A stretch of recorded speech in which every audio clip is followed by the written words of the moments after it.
Yeah. And in fact, let me record this. I forgot to do it for the first part, but we'll record this the rest of the way. All right, so that's part A and that's part B. So what part C does is it now changes our sample size to 16.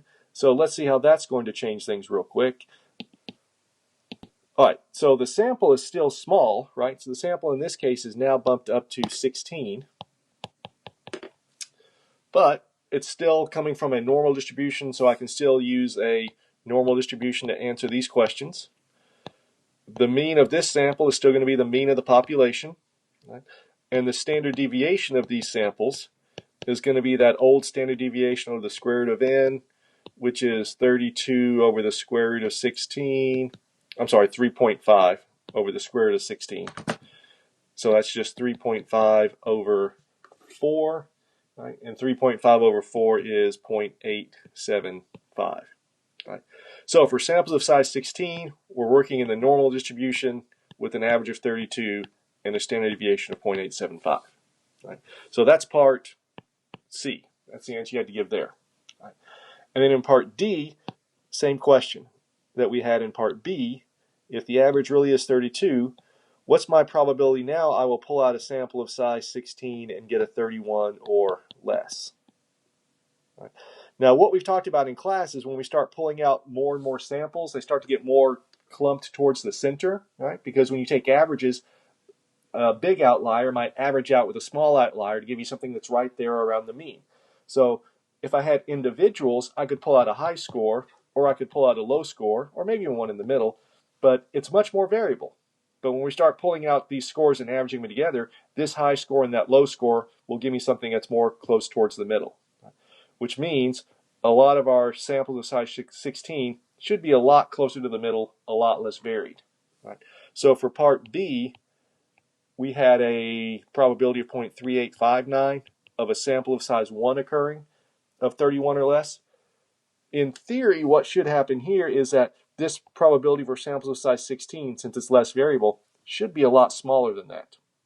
All right, so let's see what it's going to be here. Let me erase some of this. Okay. So here the z-score will be 31 minus 32, and the standard deviation of the samples is 0.875. So this gives me a z-score of negative 1.14. Right? And then if we look that up in the back in our charts, this probability drops down to 0.1271. Right? So the probability that this score will be less than 31 is 0.1271, or a little bit less than 13% in terms of a chance. Right? So it dropped by almost a third or so. Okay. All right, so that's number one. We're working with either samples of size 1 or different size samples. Any questions over that one and how we got any of those numbers? Okay. All right, well, let's go at number 2 then, to where we have a population here. And let's see, the Pew Research Center reported that 18% of women aged 40 to 44 have never given birth. So here, the population parameter is 18% or 0.18. We are going to pull out a sample of size 144, right? So it's big enough so I don't even necessarily care if this is normal or not, because the samples are going to be normal, right? And we want to find the probability that the sample, let's see, has not increased, right? All right, so in this case, we pulled out a sample of size 144. And in this sample, we had 30 people say that they had never given birth, right? So in this case, we had 30 people there. So the sample from the proportion, which we've always called p hat, was just 30 out of 144, and that divides into 0.208. Okay? So if I'm going to answer questions about samples of size 144, I need to know what distribution to use. Right? Since the sample size is big, it's going to be a normal distribution. The probability, right, for this thing is, let's see, 0.18. And the standard deviation for p hat, if you remember, is just the square root of p hat times 1, I'm sorry, p times 1 no, p hat times 1 minus p hat over the square root of n, which is 144, and that gives me 0.034. Okay. So for this particular picture, right, the average is supposed to be at 0.18. We pulled out a sample that was up here at 0.208. So what's my probability that I would get that sample or something worse? Okay. Well, let's get my z-score. So it'll be 0.208 minus 0.18 over 0.034, which winds up being 0.82. And if you look up this z-score and find its area, we get 0.7939, which means the probability to the right is 0.2061. Right. So P here is 0.2061, which says if their claim is right, this sample would happen a little over 20% of the time. Right. So no, this really isn't strong evidence that their claim is wrong. All right, so that was an 8.2 type of a problem. Right? Any questions for how we calculated those things? All right, yeah, and I don't know if you noticed or not, but the test kind of just actually went down the section. So number 3 is, yeah, okay.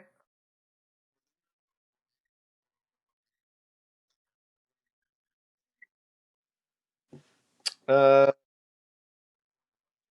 yeah, because the 0.18 comes from this thing, right? Yeah, so that's 0.18. You good, Adrian? Awesome. All right, so now for number 3. Let's see. So this is a 9-1 type of a problem. Let's see. A Gallup poll conducted in November found that 493 out of 1,050 Americans believe it's a responsibility of all Americans to have health care.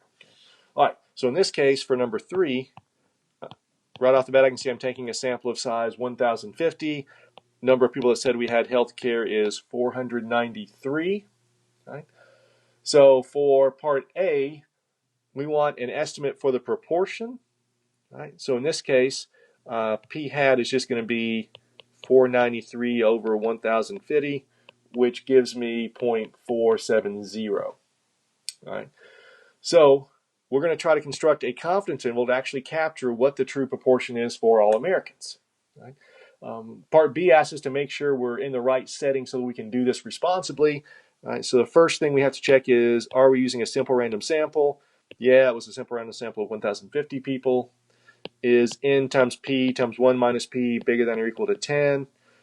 Well, if you plug in these numbers for n, for p, which is 0.470, and for 1 minus p, 0.530, we get 261.55. Right? So it's definitely bigger than 10. So that one matches out as well. The third property was, is this thing independent? Is my sample independent? Right? And that's really kind of based on our sample size. Right? We said as long as the sample size n was less than or equal to 0.05 times the population, or 1/20th of the population, then we're good. Right? In this case, the size of the sample is 1,050 people, and we have millions of Americans that are out there. So yeah, if we multiply this number by 20, it's definitely not going to get up to that number. So yeah, we know n is small enough for this to work out okay. Okay. All right, at least compared to the population. All right, so then in part C tells us to construct a confidence interval here, right? A 90% confidence interval. And if you remember, for a 90% confidence interval, the z-score we use is 1.645. Right? And the formula we use to construct that confidence interval is p hat plus or minus my z-score times the standard deviation of my sample there. All right. So in this case, to calculate the standard deviation, again, use that same formula. It'll be the value we've got for p times 1 minus p over the square root of the sample size, which gives me 0.015. So for my confidence interval, it's p hat plus or minus my z-score times my standard deviation. So it's 0.470, let's see, plus or minus, I guess it rounds to 0.025, which if I subtract it off gives me 0.445, and if I add it again I get 0.495. All right. So if we kind of explain part D, what this means is when we use these methods, right, of using a simple random sample of this size and setting up this confidence interval, 90% of the time the true value for the population parameter should be inside this interval. Okay. All right, so any questions on 3 for how we set up our confidence interval? Wow, I butchered the word government on the test there. Government. Yeah, that's terrible. Okay. All right, let's see. For number 4, that's just looking up numbers on the table 6 there. So yeah, I guess we can look at that real quick. Let me put this picture in here. If I can find it. Is this it? No, that wasn't it.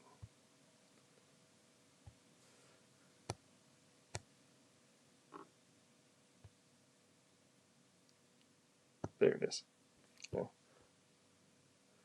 right. So for part A, I want to find the t-value that has the area to the right being 0.025. Right. So what that means is use this particular column right here.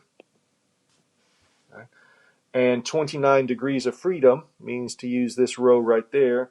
So if we go over, right, and kind of blow this up, I get that number right there, 2.045. Okay. Let's see. The second one says to find the t-value such that the area to the left of 0.10 with 9 degrees of freedom. Well, again, if you look at the picture we've got here, we get the area to the right. Right. So if I want the area to the left to be 0.10, I need this area to be 0.90. Right? But if you look at the chart, it doesn't go up to those probabilities, right? There's the biggest one right there.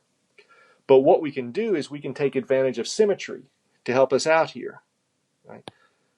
So if I've got this t-score and it has area 0.10, then the negative t-score down here, this tail will have probability of 0.10. Okay, so what I could do is I can use the charts to look up this number and then throw the negative sign on it to give me the value that's down here. Okay, so let's see if we can do that. Okay, so okay, I can't reduce this anymore. So let me just go back to another page. Photo, yeah.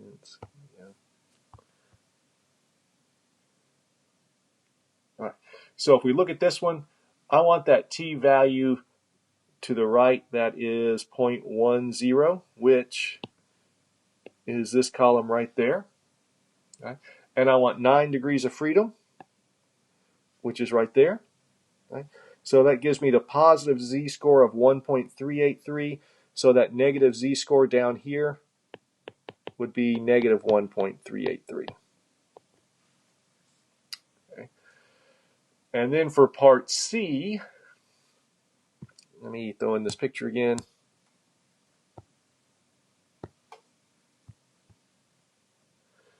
We want to find the critical t-value that corresponds to 90% confidence. Right? So if we look at 90% confidence, that means I have 5% in each tail. Right? So there's the column which has 5%. And if I have 20 degrees of freedom, right, if I go down to this row where I have 20 degrees of freedom, I get that z-score of 1.725. Okay. All right, so there's number 4. Any questions with how we found those values for those t-scores? All right, well, let's jump into number 5, where we start doing some hypothesis testing, one with proportions and one with averages. The first one deals with proportions. Right? So here, let's see, according to a survey, 80% of American adults eat salad at least once a week. Right? A nutritionist suspects the percentage is actually higher than this, so she conducts a survey of 150 American adults. So here we have 150 is my sample size.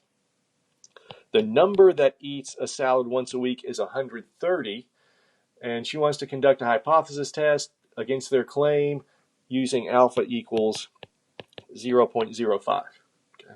All right, so for part A, we want to figure out what the null and alternative hypothesis is. Their claim is that the proportion is 80% and should be 0.80. And she thinks that it actually should be higher, so she thinks P should be bigger than 0.80. So that's our null and alternative hypothesis. Part B says to calculate the sample proportion, P hat. Well, that's just my 130 out of 150, which gives me 0.87 if I run that to 2 decimal places. Part C, as we're walking through here, says to calculate the sample standard deviation. All right, so let's use this formula again. So that'll be their claim. 0.8 is the standard deviation. And if you throw that into the formula, you get 0.033 as my standard deviation. All right, and then part D asks us to calculate this test statistic, T naught. Actually, we're doing proportions, so we are using z-scores here. So it's the observed value 0.87 minus the claim over the standard deviation, which is 0.033, which gives me a z-score of 2.12. So then if we look up this z-score, right, where again the claim was at 0.80, the data said 0.87, found that z-score, gave me a probability of 0.0170. Right. So my p-value is 0.017. Alpha, our test level, our level of significance is 0.05. Here, p is less than alpha, and when that happens, we reject the null hypothesis. Okay. So in this case, there's enough evidence to say that the null hypothesis is incorrect. Since p is less than alpha, therefore we do reject the null hypothesis. All right, anything on number 5? All right, let's look at the last one then. For number 6, let's see. In 2001, the mean household expenditure for energy was $17.50. Let's see, economist wants to know whether that has actually changed. So the economist takes a random sample of 25 households. She found the mean of the household to be 1923. So that's the average from the sample. And the standard deviation of the sample was 364. Right? And we know that the claim here is that the mean should be 1750. All right, so that's all the information just from reading the problem. So for part A, it says based on the sample size, what do we have to assume about our population? Well, again, we've got a small sample size here. It's less than 30. And we don't know anything at all about the population. So since that size of the sample is less than 30, in order to do all these techniques, we have to assume that the population has a normal distribution. Okay. So that's what we're assuming just to get through this problem. All right. And then in part B, we just go through all the things we just did in the previous one. What's the null hypothesis? The claim is that the mean is 1750. She is claiming that it's different. So the alternative is the mean is not 1750. And let's see, for part 2 down here, let's see, determine the standard deviation for these samples of size 25. Well, if S is 364, then the standard deviation of the sample is 364 over the square root of n, or the square root of 25. So 364 over 5, right? So that gives me 64.8. Right? And then in part 3 here, calculate that test statistic. Since we're talking about an average, that means this time we're using a t-score. So this will be 1923 minus the claim, which is 1750. over the standard deviation of the samples, which is 64.8, which gives me a t-score of 2.6697. Okay. All right, so now for part 4, we want to calculate our p-value for this. Right? So in this case, I'm taking a sample of size 25, which means my degrees of freedom is 24. Okay?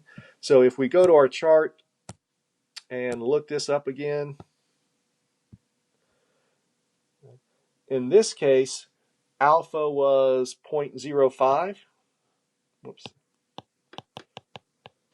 So since this is a two-tailed test, I need to put half of it here and half of it here. Right? So I need to get this t-score that represents that particular p-value. Okay? So we have, let's see, 24 degrees of freedom. So let's go to this row 24. And my t-score was my test statistic was 2.6697. And if we go along this row, that falls between these two values right here. So if we kind of go back up, that says my p-value is between these two numbers. Right?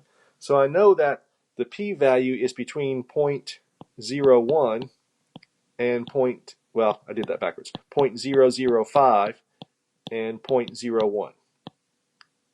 Right? So let's take that back to the previous page here. Now, that's the p-value for this particular tail. So I need to multiply it by 2 to add in this tail. So if you multiply it by 2, I know my p-value is between 0.01 and 0.02. Right? And what I'm comparing that to is alpha being 0.05. Right? So in this case, p is again less than alpha, so that tells me I need to reject the null hypothesis. Okay. All right, and then the last problem on the test asks us to revisit this one, but since it's a two-sided test, do our test as a confidence interval as opposed to finding a p-value for it. Okay. So since it's a two-tailed test, we can calculate my confidence interval, and here's the formula we have for that. Right, it's x bar plus or minus my t-score times s over the square root of n. Right. All right. In this case, I have 24 degrees of freedom.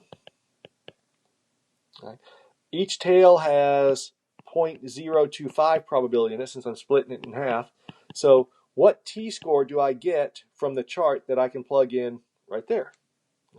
Well, again, let's go back to this chart. There's 0.025. Again, looking along this row, so I get a t-score of, if I blow that up, 2.064. Right. So now let's just plug in all these numbers and see what we get. Right. X bar from the sample was 1923. The t-score that we just looked up was 2.064. S over the square root of n we calculated earlier was 64.8. So if you multiply those two numbers together, you get 133.8. And if we subtract it off, I get 1789.2. And if I add it in there, I get 2056.8. Right? And remember, their claim was that the mean should be 1750. Whoops, 1750. And if you notice, 1750 is not in my confidence interval, so that would tell me to reject the null hypothesis. Right? And of course, we knew that would be the result, right? Because we did the p-value test earlier and knew we had to reject it. But this just kind of shows you there's another way to have done the two-tailed test. All right, so that's it for the particular test. Any questions over these things? Yeah. Yeah.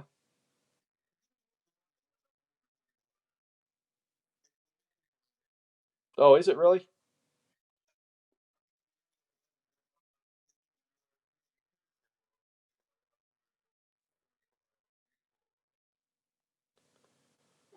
Oh, okay. Yeah, good catch. I'll go back and fix that then. Thank you.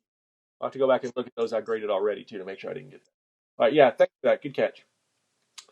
Um, all right, any other questions on this one?